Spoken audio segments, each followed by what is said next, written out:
Hey guys, welcome back to Cheney's TCG store. Today I have a guest in this channel. It's called The White Mexican. We had recently just started talking about Yu-Gi-Oh! Just because we have similar interests, and we're both extremely interested in the market watch side of things. So we figured that we would kind of come together and talk about our passion, which is Yu-Gi-Oh! And go over some cards that we've been looking at on the market. So without further ado, we can go ahead and get into the market watch. And the first card that I have for you is Dynamorphia Theresia. I know we have talked about Dynamorphia as an archetype for a little while now, and I know a lot of people are excited for this deck and with the support that's coming further down the line. But when I had talked about this Starlight Rare around a week and a half to 2 weeks ago, it was around $95, and we were seeing it spike up towards 130 and then bottoming out at 150. And then, yeah, so it's gone up quite a bit in price from when we last talked about it. And I think also the secret rare is also up about $2. So if this was a deck that you wanted to play, I would consider getting this now, then, sooner than later, because this is from Battle of Chaos. So we're not going to see any reprints from this set until the 2023 Megatins. So I would just keep that in mind. If this is a deck that you want to try out, you might want to grab it sooner than later. But that's all I have for this card. And we're going to move on to the next card, which is Fright for a Kraken.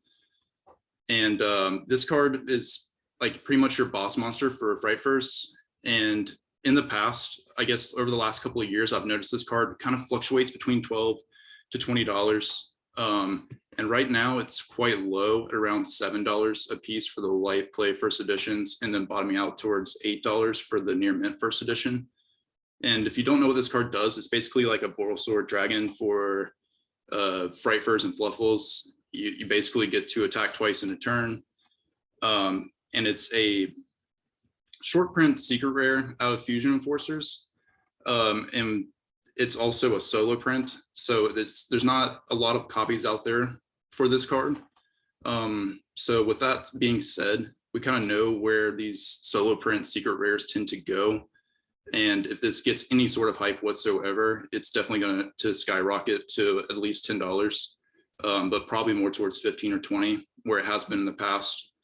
So if this is something you're interested in, I think that it's definitely a great card to pick up, and I think that it looks amazing. But yeah, so just keep your eye on that card if that's something you would be interested in. Next is Bahamut Shark, coming out of Abyss Rising. This is the original print, secret rare, but it does have a couple of other printings. I wanted to highlight this card because we do have water support coming later this year. And if you have seen what this card does, it basically is just like a turbo for rank 4 water monsters to get your Totally Awesome out. And that's basically all people really play it for. But it looks like the prices on this have been trending up over the last little while. And for the light play first editions, it's going for around $34. And then for near mint, we're bottoming out towards $40. If you want this version, I think that it will probably continue to go up for the next foreseeable future.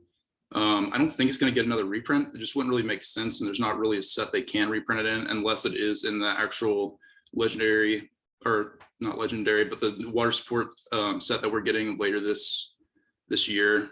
But I just kind of highly doubt that they would. But regardless, this is the first edition printing, so this is not really going to be affected by reprints unless they were going to do like a higher rarity reprint, like a OTS Ultimate Rare or something along those lines. But with that being said, if you do want a copy of this card, but you don't want to invest this heavily into it, it's definitely an option to get the OTS Super Rare, which is down quite a bit in price from where it was in the last year. It's around, we're going to click into it because it's with filters, it's not showing up, but it is around $3.50 to $4, if I am correct. So yeah, around $3.70 to $4. And I think honestly, if you weren't going to get the secret rare first edition, this is probably the version I would go with. The only other printing is a premium gold rare. And there is a little bit of debate on whether people like those or not. I'm personally not a fan, and I think the OTS Supers are always just a solid investment, especially at this price range, being about 10% of what the first edition secret rare is. So if you're just a player and this is a card that you'd be interested in playing, I think it's an amazing buy. Next is Shooting a Riser Dragon. This version in particular is Shonen Jump magazine promo, ultra rare. It does have one super rare reprint. We'll look and see real quick. I can't remember what set it's out of, but I'm pretty sure it was a special edition promo card. But it's out of Dark Neostorm, and it is a special edition promo card. That one's going for a market price of $2.20. But the highest rarity is definitely the ultra rare from the as the magazine promo. These magazines currently aren't really, you're not going to be able to replenish the copies that are here other than what's already out there on the market. So, as far as investment wise, I think that this is a great card to get at this price point at around $13, because we have seen it bought out recently more towards the 20 mark. And if you don't know what this card does, it's basically a Foolish Burial for monster cards. So like right now in competitive play, we're seeing people using this to dump Fairy Tale Snow to the graveyard. So just really, really powerful. And it's also a tuner synchro monster, which is really, really good because you can dump whatever monster you want to the graveyard and then synchro this into something else. So this card is just really extremely powerful right now. And it's about $8 down from where it was in the recent months. So great time to get into this card if you want to. I don't know that we'll see any reprints in the near future. It's really kind of hard to tell with these things. But yeah, I would get it sooner than later as well.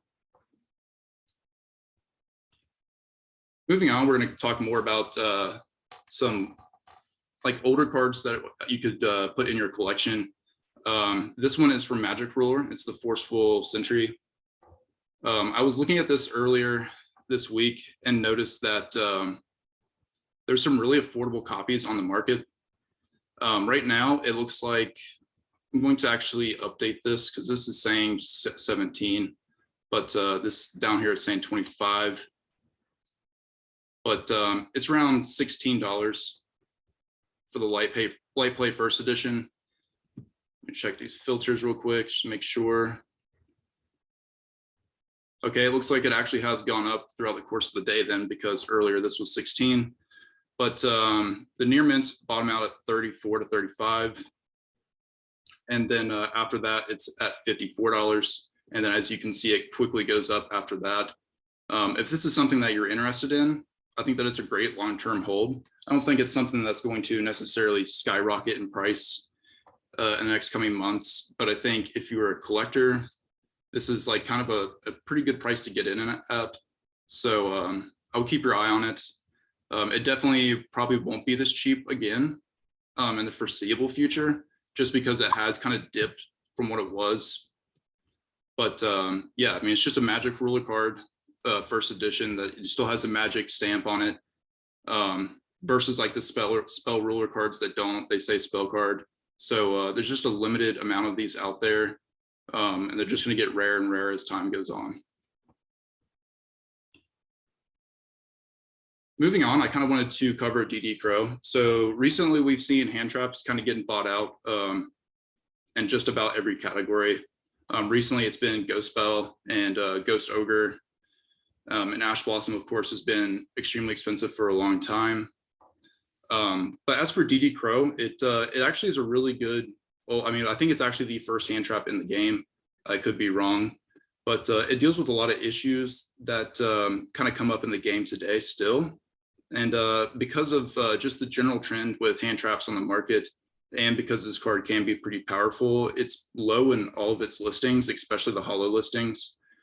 But if you're going to pick a version that would be a great investment, I think that my favorite version would probably be the Ultimate Rare, which for the lightly played first edition version of the Ultimate Rare is going for $200, and the near mint first edition is going for $250, which is up quite a bit from what it's been in the past. I think I picked up a first edition light play DD Crow for around $140 about a year ago. So that tells you a little bit with how kind of the price history has gone. But this is the DD Crow from Dual Terminal 5. It is a common, but it does have the shatter foil, which looks pretty nice. Obviously, from being a dual terminal card, these are extremely limited. They're not in print anymore. Even though we did get some reprints of dual terminal cards in the Hidden Arsenal set that we just got, this was not one of them. But these for light play is going for $5.50, and near mint is going for $7, which really isn't bad when you consider how old this card is, and there really only being around 30 listings left. So if you want a version of DD Crow, I think this is a great version to get. But like I said, there are plenty of good versions to get. I personally, my favorite is going to be the Ultimate Rare, of course. I think everybody's would be. There's a Starlight Rare version as well, but personally, it's more expensive than the original print. So I just don't understand why you would want to get that versus the Ultimate Rare. But if that's what your favorite version is, I understand. But ultra rares are going for around $2.50 to $3 from Legendary Collection Kaiba. We also have dual Devastator ultra rares coming in around the same price. However, if you were going to pick an ultra rare, I would go with the Legendary Collection Kaiba. It's just older and they had better print quality.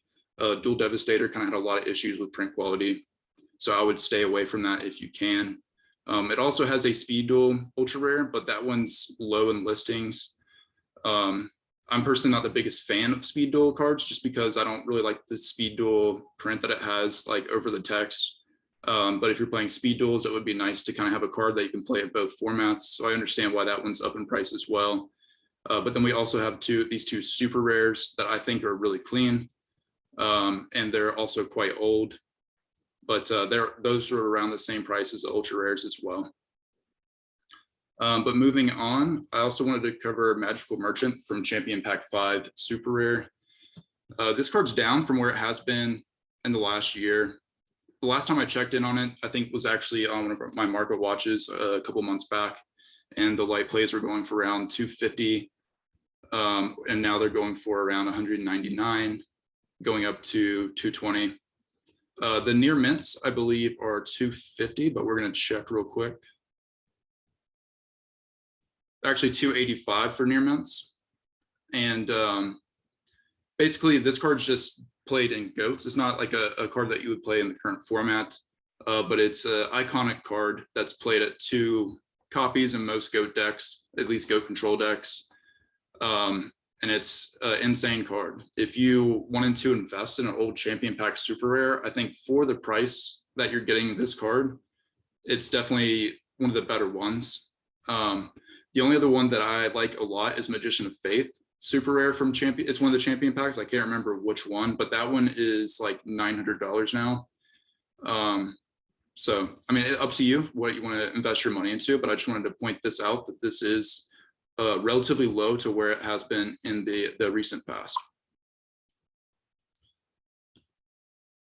And next, I wanted to hand it off to the White Mexican to kind of go over some of the cards that he picked out for today. So without further ado, I'm going to hand it off to him.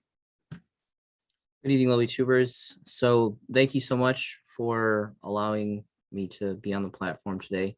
So this is going to be a new style video that we're going to do a Chinese TCG store, and we share a lot of similar interests and ambitions on the YouTube platform. So we're very excited that we have this opportunity to bring you this collaboration market watch, this combined content. And I'm hoping that as time goes on, we can continue to build and reach out to other YouTubers with similar interests and just continue to build the community that we're all working towards here. So tonight, for my segment of the showcasing, I want to start with Abyss Dweller. This is the highest rarity as the ultimate rare down OTS Tournament Pack 13. We're going to go ahead and take a look at the near mint copies first. Looks like starting market prices are going to be around 57 bones. If we can just scroll down a little bit. So onesie twosie stacks are starting roughly around 55, 56 range, continues to trickle up value after that. And it looks like that there is, if you scroll into the bottom, about 3 pages of availability. And then if we really quick gloss over the French one really quick, just because I want to see the a million French goodness really quick. There's a French one. I have a strain obsession with European prints. I think that's really, really cool. I don't know Oh, if you actually just go back and if you just highlight it, it actually will, that's fine as well. So I don't know. That reminds me like Resident Evil. That's really cool. I didn't know it looked like that in French. So if you guys want to get an Emilion French variant, it looks very, very nice. The foiling on this is just incredible on this. But if you just want to go back, we're going to go back to check the bulk prices for near mint.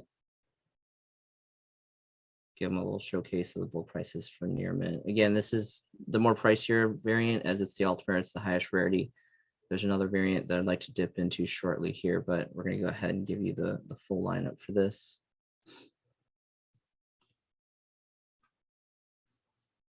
And then it looks like the first stacks are available at 61 plus for near mint. And then there's a couple of variants that trickle up after that. So interesting enough. I think that's fine. We're going to go just really quick switch over to lightly played. I just want to see the price differentiation between near mint and lightly played. You can just take off the 4 stack and let's even see, because this is a solid one investment. I would personally love to invest in multiple copies, but it is quite a pricier end card. So, and it apparently near mints are more affordable, roughly around the same price as lightly played. So interesting enough, that should be fine. If you want to go up and change variants. So next we're going to be looking at the OG prints from Abyss Rising. I believe it was. So the OG print supers from Abyss Rising. This is a really amazing set. White Mexican myself, I'm personally a giant Mermaid Atlantean fan. I've loved that deck archetype core for quite some time, so I'm a little bit biased, but I also have a big fascination with water cards in general. Water cards are pretty special to me. I think they're really cool. So this is another thing I wanted to mention on this is just a really great generic rank 4. Anyone can run this in their deck and it holds things off for a couple turns. And it's really, really cool. If you want to scroll up to the artwork really quick, there is something I wanted to mention about the artwork. So the artwork is really fantastic. I love the artwork. If you guys actually played Tomb Raider 3, this is going to really showcase my age here. But if you guys go back to the 90s, if you ever played PS1, Tomb Raider 3, there's a level where she's like going through this cave and there's like, I don't know if it was like an alligator or a crocodile, and it's like hiding in this like water in this cave, and it creeps me out. And that's what I think about. So I mean, that's kind of like a nostalgia thing for the artwork, but all around an amazing, great aesthetics, really great artwork. I think Konami did a fantastic choice on the artwork, and it's just an amazing generic rank 4 effect. If you scroll down to the near mints, you can just do near mint lightly played just to make it a little bit quicker. Yeah. So we can gauge those. And then, so yeah, it looks like it's not even 2 bones for the onesie twosie stacks. It's about 2 bones, a little phantom over 2 bones for copies of first edition original print supers, which again, I mean, these are still just very much super rares, but they are the original prints, which brings a lot of really great history, merit, and collectability purposes to this, in my personal opinion. And then if you want to just switch over to stacks, is that the only stack that is available, or? Yeah, I believe it's just that lightly played stack, but we will check just to make sure it hasn't like updated from earlier. Sweet. Because again, it's so affordable. It blows my mind that this card is so insanely affordable. And it's such a great set too. That core set, Best Rising, was really, really an awesome set. So yeah, Super Games Inc. looks like is holding it down with a play set, 1 single stack of first edition lightly played for around 223. So interesting enough, if you change to all versions really quick, so there is an alternative super rare from Secret Forces. Now, again, this isn't going to hold value for collectability purposes. The ultimate rare and the original Abyss Rising are going to be really only ones that are going to hold substantial value in the long run. But the Secret Forces variant is a mirrored super rare, which is very, very affordable, and that does have plenty of bulk prices available. So for playability purposes, you guys just want an alternative super rare hollow foil, which looks pretty nice. I really advocate for the set. I love Secret Forces. Secret Forces was the original set that we got, the high rarity of Necrosses, which was a really popular deck. And there's some really great stuff in general. I think it's a really underrated set. So you guys have time, I highly recommend you guys take a little bit to poke around Secret Forces. There's some really good stuff. But this does have multiple bulk prices of near mint lightly played first editions all day long. So it's a healthy alternative if you guys want to use that. So we're going to go ahead and wrap it up on this one, and then we're going to go back to the next tab over. And this we're going to be showcasing. We're going to be showcasing an Alien Invasion of 404 arrow page on this formatting. I don't even remember what that card was, but we can circle back. Do you know what it was? The second one? That's fine. We'll just go back to it. It might be lost forever. It may not. The time will tell, but we'll circle back. That's fine. So the next is gonna be this card. I always have a difficult time pronouncing it. How did you say the the people of the masses like to say it? So I would think you would say Abyssalatia. Okay, so fancy. It sounds like European or something, but I just call this card salad. This is like officially salad. That's like my name for this card. This card has two printings, both ultra rares. This is the original print from Dark Neo Storm. Fortunately, unfortunately, they made it an ultra rare. I totally believe that this card was deserving of a secret rare slot in this set. This card is really, really great. Again, I'm a little biased because I really love Atlantean Mermail, but this card is really great. It has awesome artwork, has really killer effects. And the best thing about this is it's not $95. It's actually extremely affordable. If you want to go down and just start off with bulk prices, like right off the bat, because this is insanely affordable. It's like well under a bone, around a Yeah. bone range for even first edition near mints, which is very incredible because again, Atlantean Mermail is such a fan favorite deck, and I feel like a lot of players like it's just a like a Finanza shotgun deck. A lot of people like it. So and this is a really good card. I know personally in my copies, I run 2 or 3 of these myself. So it's I think it's a needed card. I really like it a lot. So you can see starting market price even first edition stacks is under a bone. There's a fat stack of 13 there from Quality Cards LLC.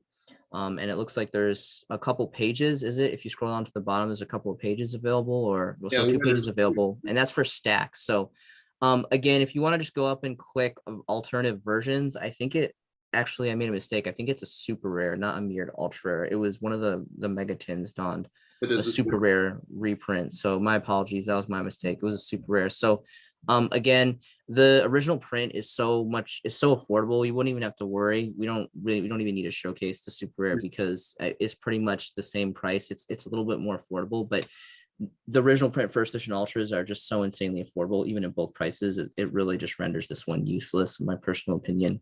So next is going to be Moon Mirror Shield.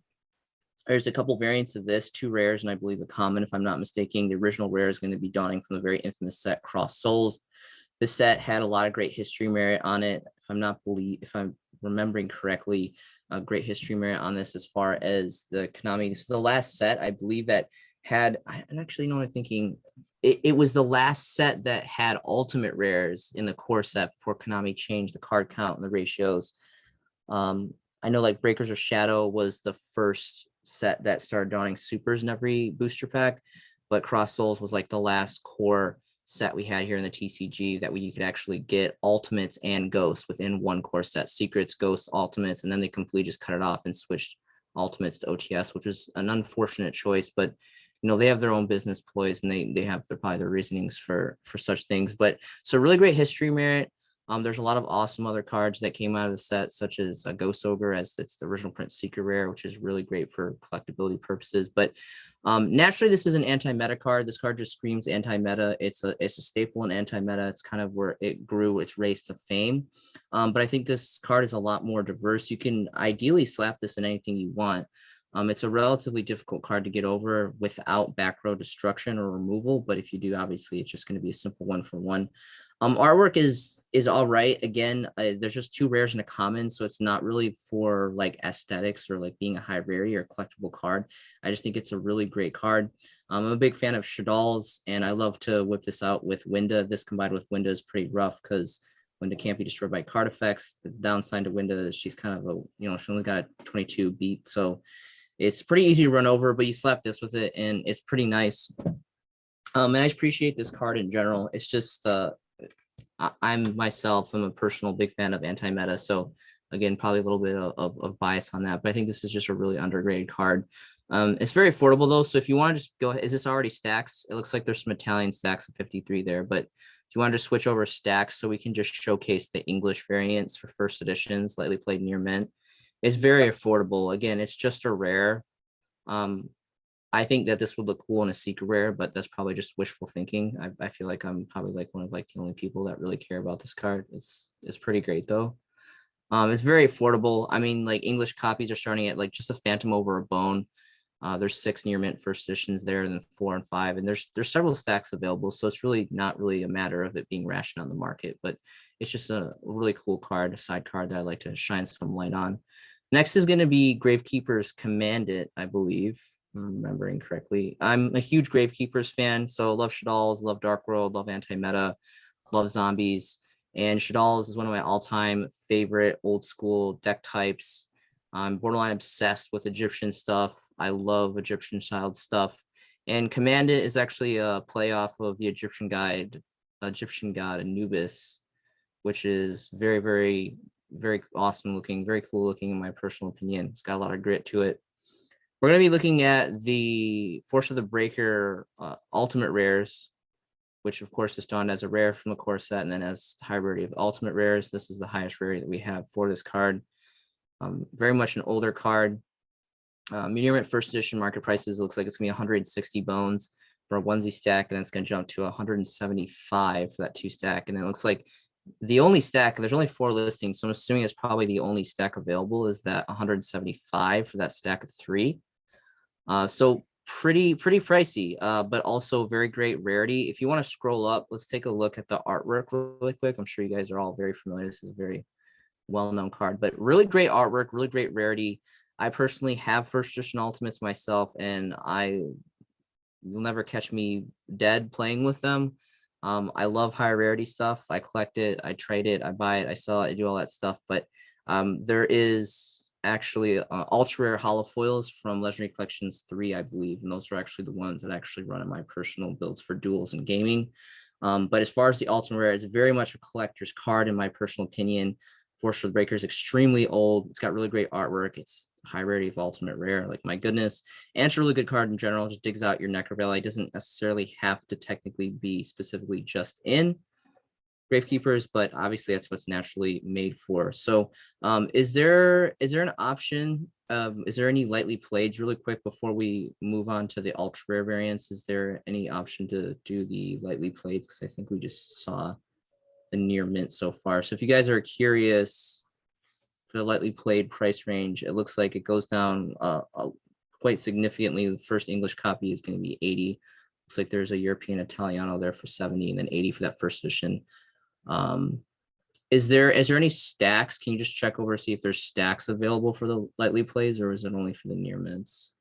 There's So one here. 120 looks like it's the most affordable price point for stacks of lightly played. So, and then 2 pages availability on those stacks. So a pretty good amount, but again, a very pricey card, very sought after. Again, I think Gravekeepers is a really big fan favorite deck, and it's very old. I mean, this goes all the way back to Generation 1. Pharaonic Guardian was when the original Gravekeeper cards came out. So really great stuff. If you want to bump over really quick to the ultra rare, so if you just type in Gravekeeper's Commandant. Yeah, we'll take a look. So there's a couple of variants, and all across the board, this card is worth pretty good money. Like there's a common from I think Structure Deck Merrick. There's a rare variant from the original core set. So yeah, there's the rare, the ultimate rare from Force of Breaker. There's Structure Deck Merrick commons, which are apparently worth a couple bones too. If you want to just scroll over to the Legendary Collection 3 Yugi's World ultra rares. So ideally, if you're not going to drop pay the fat price tag of the ultimate rares, the next runner-up is of course going to be the ultra rare dawning out the very infamous Legendary Collection 3 Yugi's World. You guys know probably all about this set. I talk about it all the time. I advocate for it. I really believe in it. There's some of the most infamous cards and the most amazingly aesthetically pleasing rarities in this.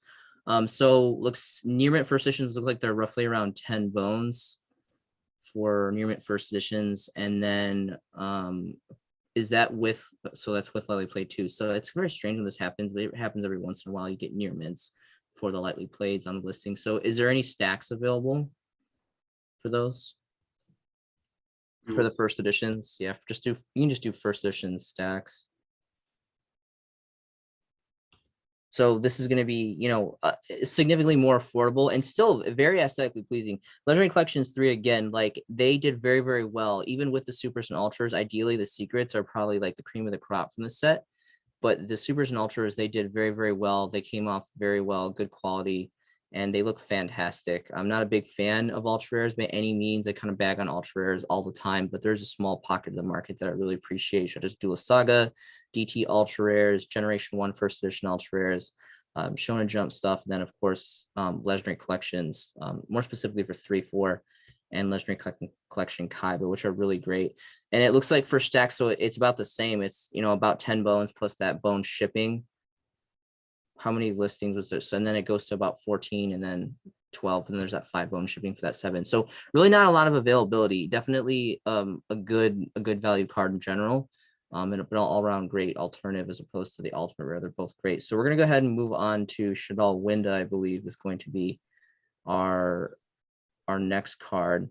And I remember now, if really quick, if you want to open up a tab for Magical Musketeer Max was actually the other one. Now I remember. Yeah, that's I love. So apparently we've been doing some research together. Me and Chinese TCG store have been doing some research. We actually found, so I didn't know this. He's very much more into like the meta side of things. I do appreciate the meta, but I'm not kind of knees deep in it. So apparently there's been a little bit of play from the Shadal's extra deck fusions that have been blended with some of the newer decks that have been playing. So the price trends have been increasing, specifically for certain fusions, Winda being amongst them. And what we wanted to showcase for you guys tonight was actually going to be the super rare alternative arts from the actual Shadal Showdown structure deck. It looks like starting market price for this is it already up to 8 bones? Is that the new market price for these, or 5? So it looks like some of these. It is, but these are, I usually try to go by like verified, but so I guess there are some 5, but your first verified is $7 to $8. Okay. And then so that's going to be that kind of for like those, and then let's just go ahead and switch over to stacks. I know I see a first stack there of 3 for 7, and it looked like it jumped to 8 for the other ones. But again, so Structure Deck Showdown was not that old. This was, I think this was a 2020 release, if I'm not mistaken. And this is just, it just goes to show, again, I'm a big advocate for investing in sealed, emphasis on the sealed first edition, and again, emphasis on the first edition sealed structure decks. It's fantastic to hold, not for every structure deck, but in general, it's about the year mark when sealed structure decks tend to articulate some pretty significant value as they get rare on the market. And Shadal Showdown was just, it's a fan favorite deck. It's really splashable. It's really blendable. There's a lot of amazing things that go into this deck, and it has a really big fan following. It's just a fun deck to play in general. The mechanics behind it and kind of the systems are really great. So these are stacks. It looks like this is it. So it's just these 4 listings for both prices here on this platform. 1 page. So starting market price, to stack of 8 near mint for first edition for 8 for 8, and then 7, and then it goes up to almost Phantom under 10 bones. If you scroll up really quick. So again, this is the alternative artwork. One thing that I always thought was really special about this is the only way you could get the alternative artworks for Winda and Construct was through the structure deck, until one of the Megatins reprinted the prismatic variant of Construct, which looks gorgeous. I don't regret that they reprinted it and kind of took a little bit of that value away from the structure deck. But Winda is still holding on. Winda is still very much, the structure deck is the only variant, the only way that you have access to this variant. I personally, I normally don't like alternative artworks, but I'm actually a big fan. I actually do really appreciate this alternative artwork. It's actually the better artwork in my personal opinion. I do like the secret rares as well. But this is the only pathway to get the alternative artwork, which is the super rare from the structure deck. Really quick, let's go to all versions and let's go ahead and take a peek at if you guys like ultra rares. I believe the original ultra rare, or the original print, was an ultra rare from Duelist Alliance. Duelist Alliance, and it looks like across the board though, like everything's pretty much gone. Okay. So, I totally understand if you guys are in, just like, very much like me, I love, original print stuff, original print first edition. But seeing that, I really do like the alternative artwork from the structure deck, and that's the only way you can get it. And the secret rare is, it's secret rare. It's gorgeous. I take secret rare over ultra rare almost any day. So we're going to go ahead and take a look at the Shadows and Valhalla secret rare variants, because ideally I think that being the highest rarity would be the most sought after. Again, it's not the original print, but it is a higher rarity and it's a lot more aesthetically pleasing in my personal opinion. So look, it's like starting market price for this is gonna be around 8 bones, almost about 8 bones for lightly played first edition copies. And then near mint's gonna go to about 850. Looks like that 42 stack on near mint is the first stack that's really available, readily available from Best Brooklyn.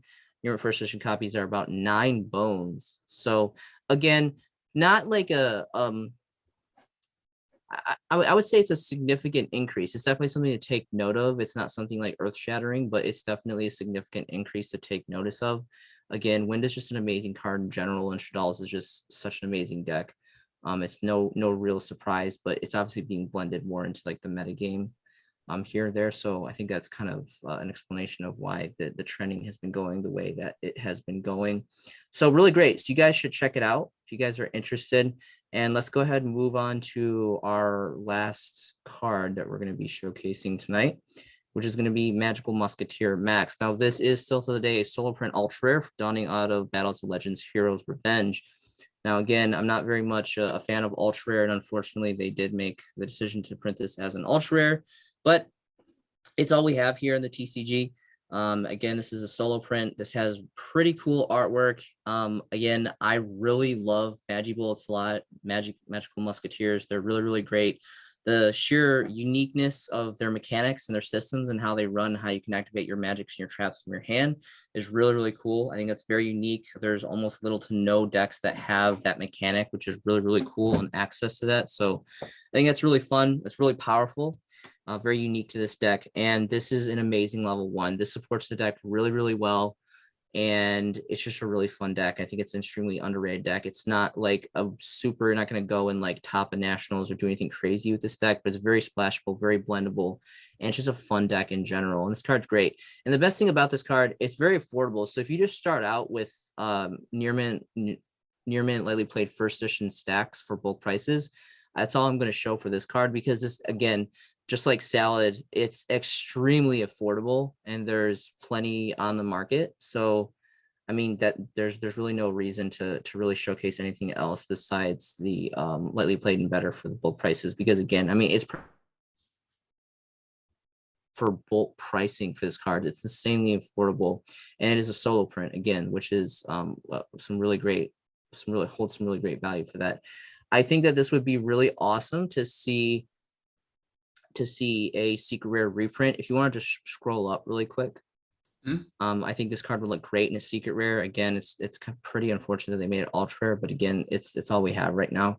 So Magic Bullets is really great, and I just wanted to shine some light, put some love on this card, because again, just like Salad, I think it was something that's really overlooked, and it's just a really great card. It's a really strong asset to the deck type in general. So that is all I have for you tonight. I'm going to go ahead and switch it back over to Cheney's TCG store to do his closing remarks, and then we'll go ahead and wrap this up for you guys tonight. All right, thank you. I just wanted to say thank you for everybody that's continue to watch the videos and support the channel. And thanks for tuning in today. And thanks to you, White Mexican, for joining me today for the market watch. I certainly enjoyed having you, and would like to see you, again on some of these market watches. But with that aside, that's all I really have for you guys today. I'm going to hand it back to the White Mexican to say his closing remarks, and I'll see you guys next time. Yes, thank you so much for everyone for watching these videos. Yu-Gi-Oh has been part of my life for several years. I know it's been part of Cheney TCG store for many years. We share a lot of the similar interests and passions, and we're actually on the hunt. We're looking for people with similar minds, combined ambitions to help work our channels through and kind of combined our ambitions here. So I really hope to build a community. It's very much, we share interests in building the community and really trying to create a safe space where people can come. And it doesn't matter if you're a collector or you are an investor or a meta player or an old school player, or whatever it is. We really want to open up an opportunity for a lot of people to kind of come together and just have a place and have a multifunctional area where people can just come together. So the community aspect is extremely important to us. Thank you so much for investing your time in these videos. Yu-Gi-Oh is an amazing hobby. There's so many amazing things that go into this hobby, and it's just fun. Life is boring without hobbies, so it's very important to have hobbies that you love. The world is a crazy place. Please remember to be a brother, be a sister, be a friend. Take care of each other, love each other, respect each other. And that is pretty much all I have for you guys tonight. Again, I hope you guys are making some fantastic Yu-Gi-Oh investments. This has been a combined / collaboration market watch showcasing with Chinese TCG store and the White Mexican. And we will see you guys in the next video.